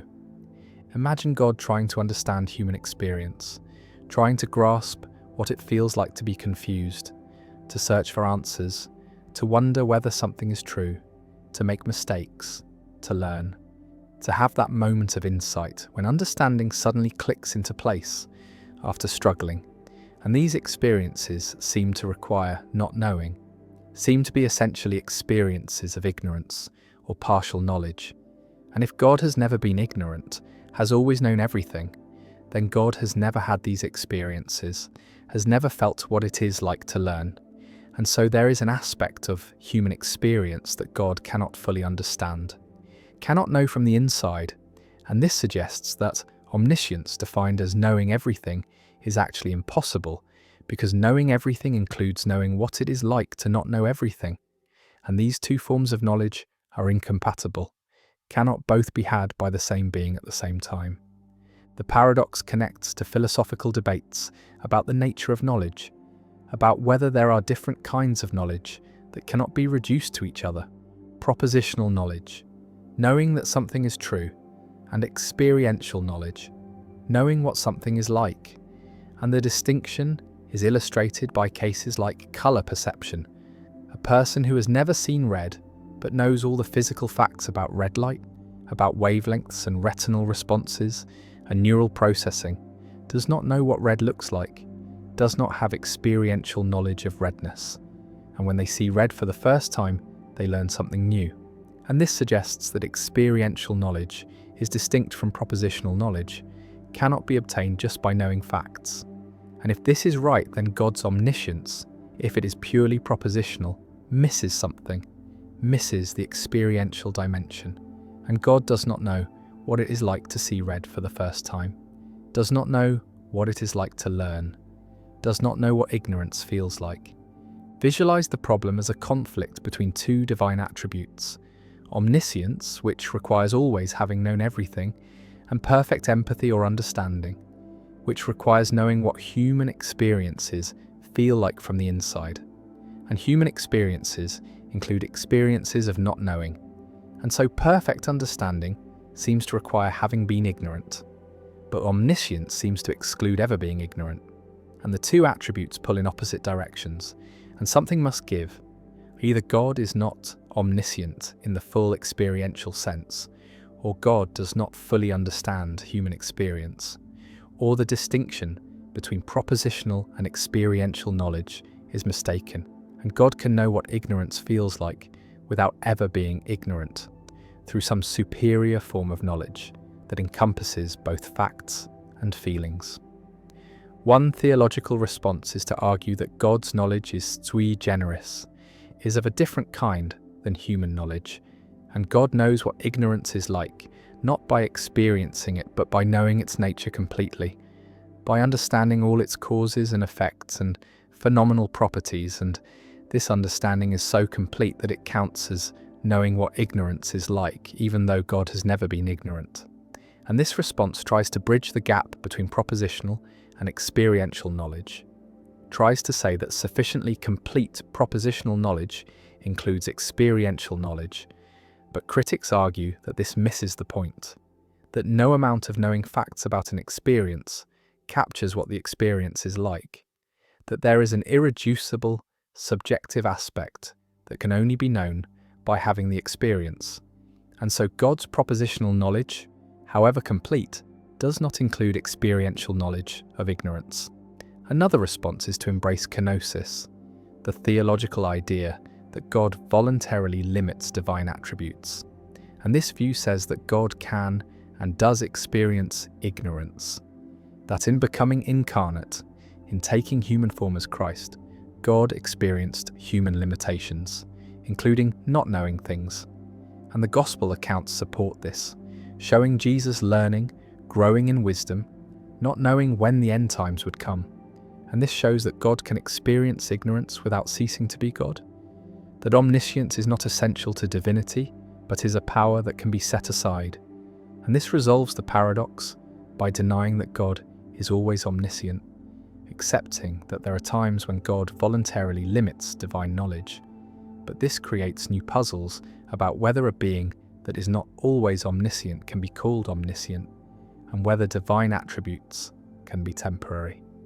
A third response distinguishes between different kinds of ignorance, between merely not knowing a fact which God never experiences, and the phenomenology of searching for knowledge, the feeling of curiosity and discovery, which God might be able to simulate or understand through analogical reasoning, and God knows what it would be like to be in a state of ignorance, even though God is never actually in such a state. Just as someone who has never been to Mars might know what it would be like through detailed scientific knowledge and imagination, and this response tries to preserve both omniscience and experiential understanding by making experiential knowledge a form of imaginative or counterfactual knowledge. But again, critics argue that simulating or imagining an experience is not the same as having it, that there is a difference between knowing what it would be like and knowing what it is like, and God's simulated ignorance is not real ignorance and does not provide the experiential knowledge that the paradox concerns. The omniscience paradox also raises questions about divine immutability, the claim that God does not change, because if God learns or discovers anything, then God changes, gains knowledge that was previously lacking, and this violates immutability, and so perfect knowledge seems to require having always known everything, never learning, never being surprised, and yet this static, eternal knowledge seems incompatible with understanding temporal beings who do learn and are surprised, and reconciling omniscience and immutability with understanding human experience remains a challenge for classical theology. The paradox extends beyond ignorance to other experiential states. Does God know what it is like to be tempted, to feel desire for something forbidden, to struggle with moral choice? And if God is perfectly good, necessarily good, then God cannot be genuinely tempted, cannot feel the pull of evil, and so there is an aspect of human moral experience that God cannot know from the inside, and this creates distance between divine and human experience, suggests that God's understanding of humanity is necessarily incomplete, necessarily limited by God's perfection. And this is ironic, that God's perfection prevents complete understanding, that to fully know what it is like to be human, God would have to be imperfect, would have to experience weakness and ignorance and temptation, and these are incompatible with divine perfection. Some theologians embrace this limitation, argue that God's knowledge is perfect for a perfect being, but does not include the experiential knowledge of imperfection. And this is not a defect but a feature, a reflection of God's nature.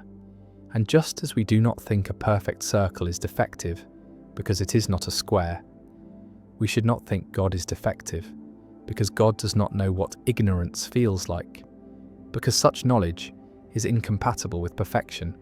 And the paradox assumes that all knowledge is good and more knowledge is always better. But perhaps some kinds of knowledge are only available through imperfection, and lacking them is not a limitation but a consequence of being perfect. Others reject omniscience entirely, argue that it is an incoherent concept, that complete knowledge is impossible, that there are always things that cannot be known, experiential states that require imperfection, future free choices that are not yet determined, logical truths that exceed any finite or infinite mind's capacity to grasp all at once.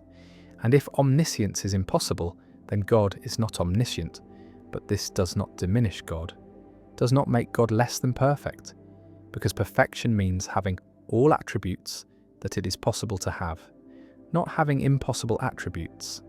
And omniscience, like omnipotence, when examined carefully, turns out to be impossible. And so God is not omniscient, but maximally knowledgeable, knows everything that can be known, and this is sufficient for divinity. God stands outside time, knowing all facts, all truths, all possibilities, and yet there is a gap, an experiential gap. God does not know what it feels like to search, to wonder, to be wrong, to learn. And whether this gap is a limitation or a feature remains contested, and the omniscience paradox persists, challenging the coherence of divine attributes, forcing clarification of what knowledge means, what kinds of knowledge exist, and whether complete knowledge is even possible.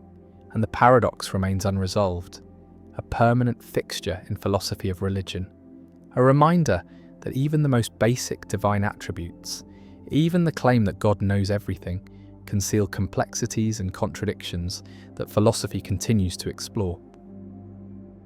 The omnipotence paradox.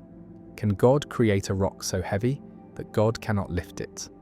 A theologian proclaims that God is omnipotent, all-powerful, able to do anything, and this claim is central to many religious traditions, reflects the idea that God is unlimited, unconstrained, the ultimate being with ultimate power, and yet a simple question reveals a logical puzzle, a challenge to the coherence of omnipotence. And the question asks whether God can create a rock so heavy that God cannot lift it. And this question seems innocent, but it creates a dilemma. Because if God can create such a rock, then there is something God cannot do, namely, lift the rock. And so God is not omnipotent. And if God cannot create such a rock, then again, there is something God cannot do, namely, create the unliftable rock. And so again, God is not omnipotent. And either way, omnipotence seems impossible, seems self-contradictory, and this is the omnipotence paradox, also called the stone paradox, a puzzle that has troubled theologians and philosophers for centuries, forcing them to clarify what omnipotence means, what powers an all-powerful being could and could not have, and whether the concept of omnipotence is even coherent. Imagine the scenario concretely. God stands in a cosmic workshop, materials at hand, ready to create, and God decides to make a rock, but not just any rock, a rock so massive, so heavy, so immovable that even God's infinite power cannot lift it, and God sets to work, shaping matter, compressing mass, until the rock is complete, and then God tries to lift it, and the rock does not budge. God pulls and pushes and exerts all divine force, but the rock remains on the ground, unliftable. And this seems to show that God is not omnipotent, because there is something God cannot do, cannot lift this particular rock. And yet if God never creates the rock, if God admits that creating such a rock is impossible, then this also shows God is not omnipotent, because there is something God cannot create. And the paradox presents a forced choice. Neither option preserves omnipotence, and the concept seems to collapse under its own logic. The paradox can be generalized beyond rocks. The question could be whether God can create a task so difficult that God cannot complete it, whether God can create a being so powerful that God cannot control it, whether God can make a rule so binding that God cannot break it, and in each case the same structure emerges. Either God can create the limiting thing, in which case God is limited by it, or God cannot create it, in which case God is limited by the inability to create it.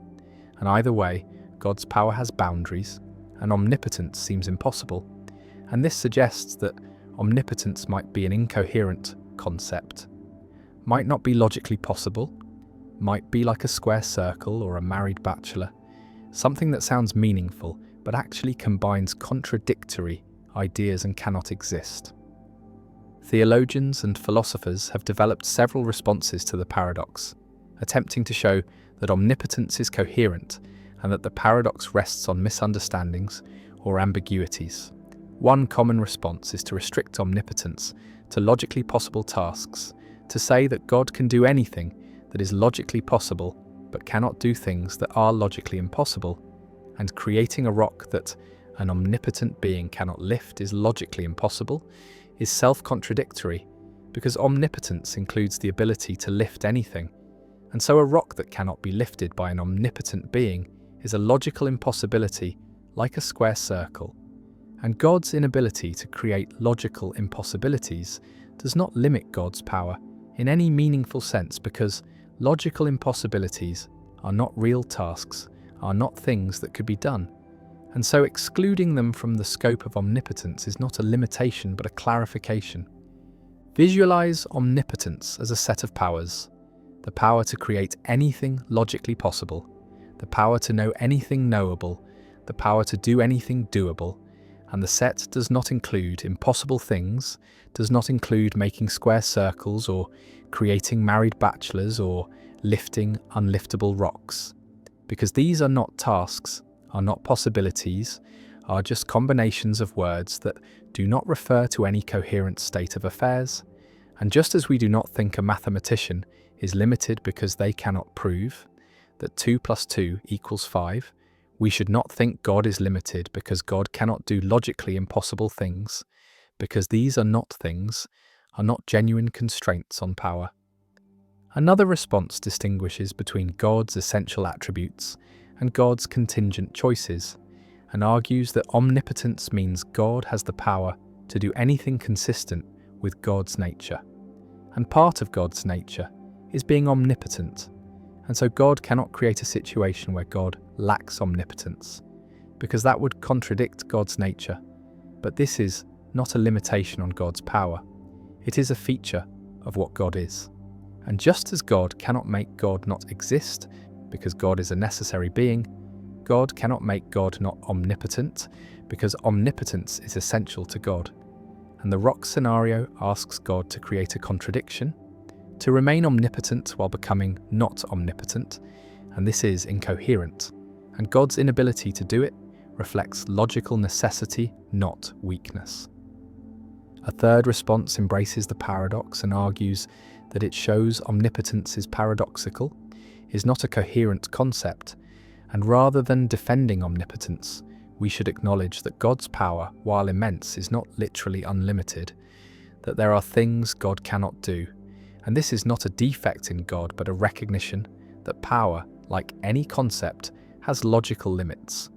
And some religious traditions, particularly in Eastern philosophy, are comfortable with divine paradoxes, with the idea that ultimate reality transcends logical categories, and the paradox of omnipotence is just one of many paradoxes that arise when finite human concepts are applied to the infinite divine.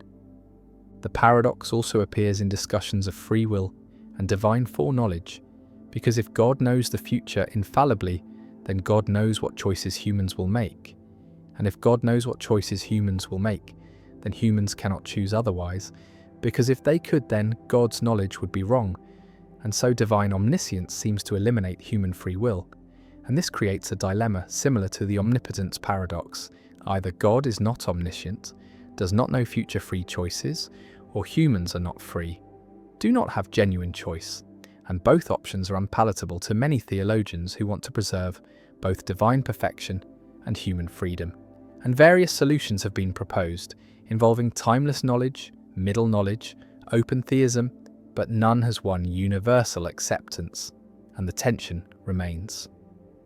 The omnipotence paradox reveals that the concept of unlimited power is more complex than it first appears, that power operates within logical and conceptual constraints, and that saying God is all-powerful does not mean God can do literally anything we can describe in words, but only that God can do anything that is genuinely possible, anything that makes sense, and the paradox serves as a test case, forces clarification of what omnipotence means, pushes theologians to be precise about divine attributes, and shows that even the most basic theological claims require careful, philosophical analysis to be made coherent.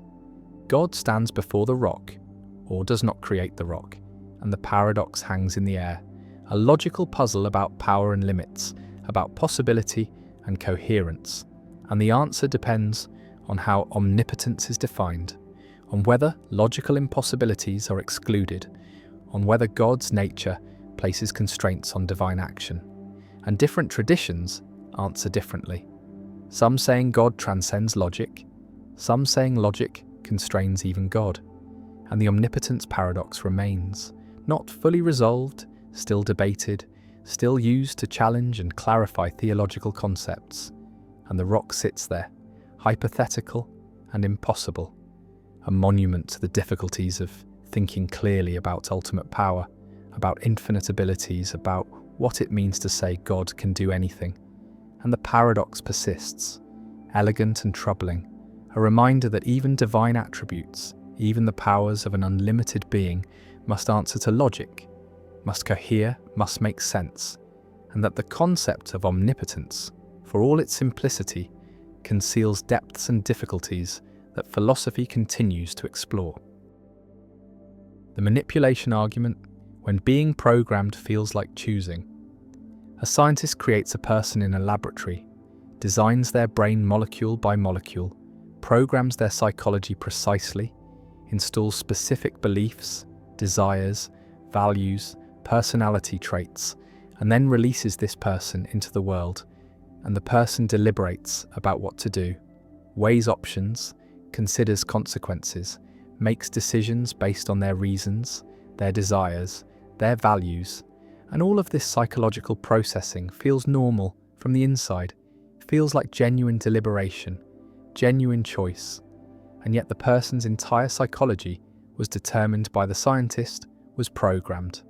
And so the person's choices are not really their own, not really free, are the scientist's choices implemented through the person's brain, and the person is not responsible for actions that flow from programmed psychology, is more like a puppet than an agent. And this is the manipulation argument against compatibilism. The argument that being determined by natural causes, by genes and environment, is relevantly similar to being determined by manipulation, by programming. And if programmed persons lack free will, then naturally determined persons also lack free will. And since determinism says all persons are naturally determined, all persons lack free will if determinism is true, and compatibilism is false. And this manipulation argument, developed by Dirk Peerboom and others, creates a serious challenge for compatibilist theories, forces compatibilists to explain how natural determination differs from manipulation, how being caused by evolution and upbringing differs from being caused by a neuroscientist. And the argument remains controversial, remains debated, and compatibilists offer various responses, but the challenge persists. Imagine the manipulated person situation. They wake up in the laboratory, memories implanted, personality formed, and they go about their life, make choices, pursue goals, and from their perspective, everything seems normal. They feel like they are choosing freely, feel like their decisions are their own, and yet every thought, every desire, every value was installed by the scientist. And nothing about their psychology is random. Nothing escaped the scientist's control. And now consider whether this person is morally responsible for their actions, whether they deserve praise or blame. And the intuition is no. They are not responsible because their actions flow from programmed psychology, from values and desires they did not choose, that were imposed on them. And responsibility requires that psychology be one's own, not be externally determined. And the manipulated person's psychology is not their own, is the scientist's creation. And so they lack responsibility, lack free will. The manipulation argument proceeds through cases, starts with extreme manipulation, obvious programming, and then gradually moves toward more natural cases, and asks at each stage whether the person is responsible, and the cases are designed to show that there is no relevant difference between manipulation and natural causation, that if manipulation undermines responsibility, then natural determination also undermines responsibility. And the four-case argument, Pereboom's version, goes as follows. In case 1, a person is directly manipulated by scientists who induce specific mental states. In case 2, a person is programmed from birth by scientists who arrange their environment and training. In case 3, a person is determined by their genetic inheritance and upbringing without any intentional manipulation. In case 4, a person is determined by the normal causal processes of a deterministic universe. And Pereboom argues that there is no morally relevant difference between these cases, that if case 1 undermines responsibility, then so do the others. And since case 4 is just determinism, determinism undermines responsibility, and compatibilism is false. Visualize the progression, from direct neural manipulation to genetic engineering to natural upbringing to deterministic causation. And at each stage, the person's psychology is caused by factors beyond their control, factors they did not choose. And the manipulation argument says that the source of causation, whether intentional or natural, does not matter for responsibility. What matters is that the person's psychology was determined by factors beyond their control. And this determination undermines freedom regardless of whether a scientist or nature did the determining. And if we agree that the manipulated person, in case 1, is not responsible, then we must agree that naturally determined persons, in case 4, are also not responsible, and compatibilism, which says determinism is compatible with responsibility, is refuted. Compatibilists respond to the manipulation argument with various strategies. One response distinguishes between manipulation and natural determination, argues that manipulation involves bypassing the person's normal, deliberative processes, involves imposing psychology externally, while natural determination involves the person's psychology developing through normal processes, through learning and experience and interaction with the world. And this difference matters for responsibility, makes naturally determined persons responsible, even though manipulated persons are not. And the manipulation argument fails because it ignores this difference, treats all determination as equivalent when it is not. Another compatibilist response argues that the manipulated person is responsible, challenges the intuition that manipulation undermines responsibility. And this response requires biting the bullet, accepting that even persons whose psychology was programmed by scientists are responsible as long as their actions flow from their own deliberation, their own reasons, even if those reasons were installed.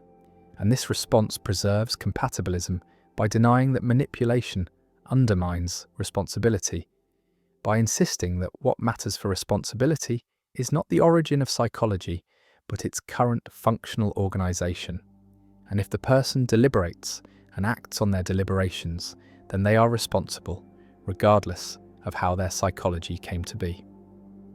A third compatibilist response distinguishes between historical and structural accounts of responsibility, argues that responsibility depends on the structure of the person's psychology, on whether they have the right kind of control mechanisms, the right kind of reflective capacities, not on the history of how that psychology was formed and manipulated. Persons can have the right structure, even if their history is abnormal, and so they are responsible.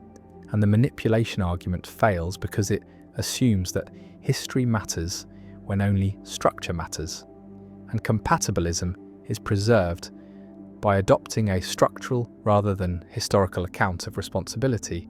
Incompatibilists defend the manipulation argument, defend the intuition that manipulation undermines responsibility, and argue that compatibilist responses are ad hoc, are motivated by a desire to save compatibilism rather than by principled distinctions, and there is no relevant difference between being determined by a scientist and being determined by genes and environment.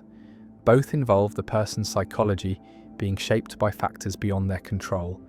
Both undermine the kind of control required for responsibility, and the manipulation argument succeeds in showing that compatibilism is false, that determination, whether by manipulation or by nature, is inconsistent with freedom. The manipulation argument also raises questions about what responsibility requires, about whether responsibility is historical, depends on how psychology was formed, or structural, depends only on current organisation, and this debate is central to understanding free will, to clarifying what kind of control is required for moral responsibility, and the manipulation argument forces this debate into the open, makes it explicit. And even if the argument does not definitively refute compatibilism, it succeeds in challenging compatibilists to articulate their view clearly, to explain what distinguishes responsible from non-responsible agents. The programmed person walks through life, choosing, deliberating, acting, and feeling free. And the question remains whether they are genuinely responsible, whether their choices are truly their own, or whether they are puppets, implementations of the scientist's design, and the manipulation argument uses this person to challenge compatibilism, to question whether natural determination is really different from artificial manipulation, and the argument persists as one of the most powerful challenges to compatibilist theories. A challenge that highlights the difference between feeling free and being free, between subjective experience of choice and objective reality of determination, and the manipulated person remains choosing but programmed, free-feeling but determined, and whether such a person is responsible remains contested, and the manipulation argument endures as a permanent challenge to compatibilism, forcing recognition that if determinism is true, then we are all in a sense manipulated, determined by factors beyond our control, and whether this determination undermines responsibility, whether it makes us unfree, remains one of the deepest questions in philosophy of free will. The Noah paradox. There exists a peculiar sentence that seems to lead directly to contradiction, and this sentence states the knower is not known. And the question arises, is this sentence true or false? And both options lead to trouble, creating what is known as the Noah paradox, a puzzle in epistemic logic that reveals tensions between knowledge, truth, and self-reference. Suppose the sentence the knower is not known is true. Then by definition of what the sentence says, the fact that the knower is not known is itself not known. It is a truth that escapes knowledge. But if this is a truth, then it is knowable. There is nothing incoherent about knowing that something is not known. We know many facts of the form. Nobody knows X. We know that nobody knows the exact number of grains of sand on all the Earth's beaches, and so if the knower is not known is true, then someone could know it. But if someone knows it, then they know that the knower is not known, which means the knower, the fact that the knower is not known, is now known. And this contradicts the content of the sentence, which states that this fact is not known. And so assuming the sentence is true leads to contradiction. Suppose instead that the sentence is false, then its negation is true, which means the knower is known. which means someone knows that the knower is not known. But if someone knows this, then the knower, the proposition that the knower is not known, is indeed not known becomes known. And so the sentence is true after all. And again, contradiction emerges. And so neither assuming the sentence is true, nor assuming it is false, leads to a consistent outcome, and the paradox resists resolution through ordinary logical means. The knower paradox is related to the liar paradox and other self-referential semantic paradoxes, but it involves knowledge rather than truth, and it shows that knowledge, like truth, cannot be fully captured within a single, consistent formal system without restrictions, that self-reference combined with epistemic notions generates instability, and the paradox has implications for epistemic logic, the formal study of knowledge and belief, because standard epistemic logics treat knowledge as a modality, a sentential operator that applies to propositions. And these logics typically assume that knowledge is factive. If you know P, then P is true. And that knowledge is transparent. If you know P, then you know that you know P. And these principles, which seem innocuous, interact with self-reference to produce paradoxes like the knower. One response to the knower paradox is to restrict self-reference, to prohibit sentences that refer to their own knowability status, much like Tarski's hierarchy of languages prohibits sentences that refer to their own truth. And on this approach, the knower is not known is not a genuine sentence, not a proposition with a truth value, but a piece of ill-formed language that violates the rules of proper semantic construction. And while this response avoids contradiction, it does so at the cost of limiting what can be said, of ruling out sentences that seem grammatically and conceptually well-formed. And it leaves open the question of why these restrictions should be imposed, whether they reflect genuine features of knowledge or are merely technical devices to preserve consistency. Another response distinguishes between levels of knowledge, perhaps first-order knowledge about the world, second-order knowledge about knowledge, third-order knowledge about knowledge of knowledge, and so on, and argues that the knower paradox conflates these levels, that the knower is not known involves a sentence referring to its own knowability at the same level, and that this is illegitimate, that knowledge statements must be stratified into a hierarchy where knowledge at one level can only apply to propositions at lower levels, and this hierarchical approach mirrors solutions to the liar paradox and other semantic paradoxes, but it raises questions about whether ordinary knowledge attributions respect such hierarchies, whether in natural language we freely mix levels of knowledge without contradiction, and whether imposing hierarchies is a genuine solution or merely a way of avoiding the problem. Some philosophers embrace paraconsistent logic, systems that allow contradictions to exist without trivializing the entire system, without forcing the conclusion that everything is true. And in paraconsistent frameworks, the knower paradox can be true and false simultaneously. The sentence can be both known and not known, and the contradiction is tolerated rather than resolved, contained within the logical system without spreading. And while this approach is radical, it has the advantage of taking the paradox at face value, of not dismissing it as ill-formed or illegitimate, but recognizing it as revealing something genuine about the limits of consistent reasoning about knowledge. The knower paradox also connects to issues about the closure of knowledge under known entailment. The principle that if you know P and you know that P entails Q, then you know Q, because this principle, combined with the factivity of knowledge and certain assumptions about self-knowledge, can be used to derive paradoxes, and some epistemologists have questioned whether closure should be unrestricted, whether there are cases where you know P and know that P entails Q but do not know Q, perhaps because Q is a complicated consequence that you have not worked out, or because Q involves self-referential or paradoxical content that resists knowledge. The paradox raises questions about the transparency of knowledge, the principle that if you know P, then you know that you know P, because this principle, known as the KK principle, is controversial. Some argue that it is too strong, that there are cases where you know something without knowing that you know it. Perhaps because you're not introspectively aware of your knowledge, or because the recognition of knowledge requires second-order reflection that you have not performed. And if the KK principle is rejected, then some versions of the Noah paradox may be blocked because the reasoning depends on assumptions about what is knowable given what is known.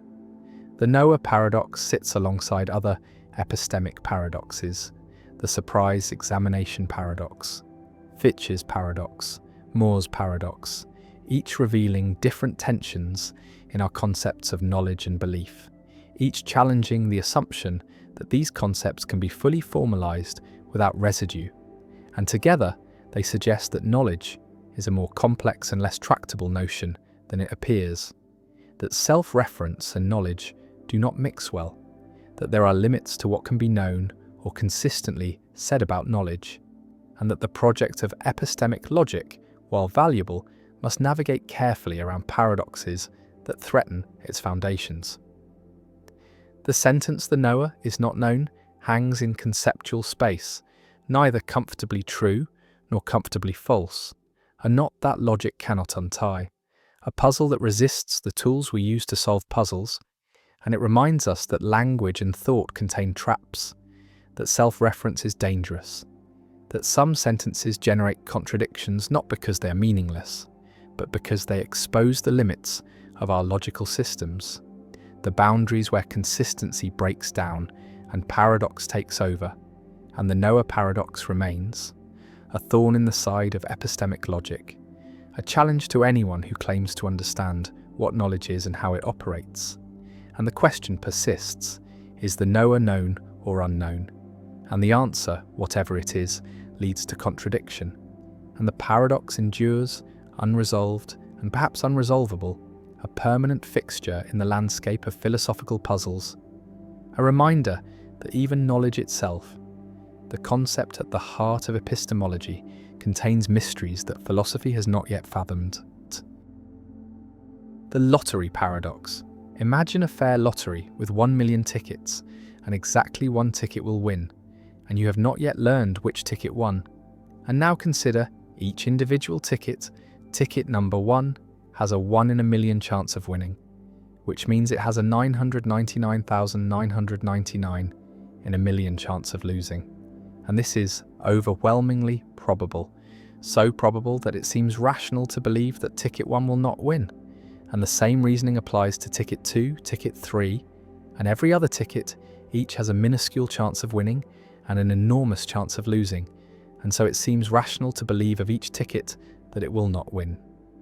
But now a problem emerges. If you believe that ticket 1 will not win, and you believe that ticket 2 will not win, and you believe this for each of the million tickets, then it seems you should believe that no ticket will win, because belief is generally thought to be closed under conjunction. If you believe P and you believe Q, then you should believe P and Q. And by repeated application of this principle, if you believe of each ticket that it will not win, then you should believe that none of them will win. But you also know with certainty that exactly one ticket will win. This is a stipulated fact of the lottery, and so you believe both that no ticket will win and that some ticket will win. And these beliefs are contradictory, and so you hold contradictory beliefs, which seems paradigmatically irrational. Yet each individual belief, the belief that ticket 1 will not win, the belief that ticket 2 will not win, and so on, seems perfectly rational, justified by the overwhelming probability. And so the lottery paradox forces a choice between accepting that rational belief can be inconsistent, rejecting closure of belief under conjunction, or denying that high probability is sufficient for rational belief. The paradox was articulated by Henry Kaiberg in the 1960s, and it has generated an enormous literature in epistemology with various proposed solutions and no clear consensus. And the paradox reveals deep tensions in our ordinary thinking about belief, knowledge, probability, and rationality. Tensions that cannot be easily resolved without giving up some cherished principles or intuitions.